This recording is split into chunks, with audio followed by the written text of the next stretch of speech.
Welcome to the Freedom Show.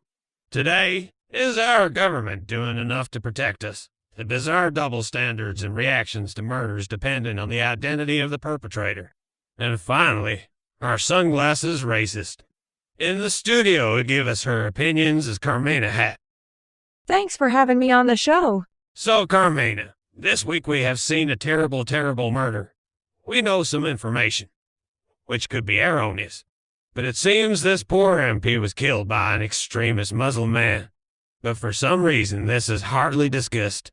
Instead, all the talk is about rude words on Twitter and increasing security for MPs. Yes, it has amazed me.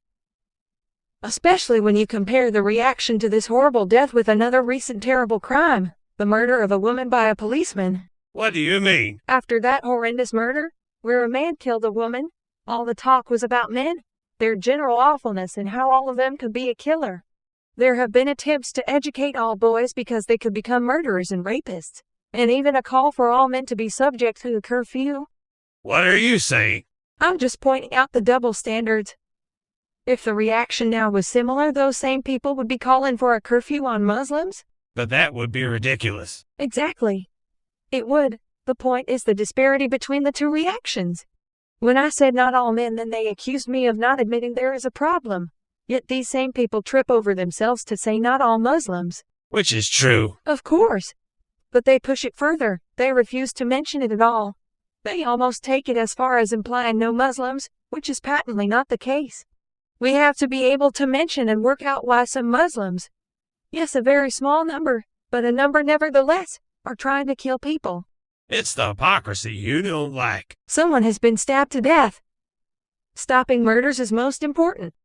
The correct position is obviously not all men and not all Muslims. But discussion of Muslim violence is stamped down. We see it here where male violence is discussed for weeks, but Muslim violence is literally not mentioned. The focus has jumped straight to hurtful comments on social media. And making MPs safer. Exactly. Which in the context of male violence is the equivalent of telling women to alter their behaviors. And anyone who dared say that after the terrible first murder would be shouted down and cancelled. All we want is a fair analysis of the causes of both, so we can stop both. I have heard people say that we need to leave this to the Muslim community to discuss. Yes. That is ridiculous.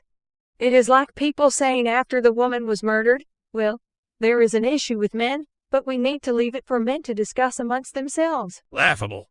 Carmen, thanks for joining us. After the break, we meet the man who has devoted his life to building a sandcastle big enough to live in. Should he pay council tax? See you in 3 minutes. Goodbye.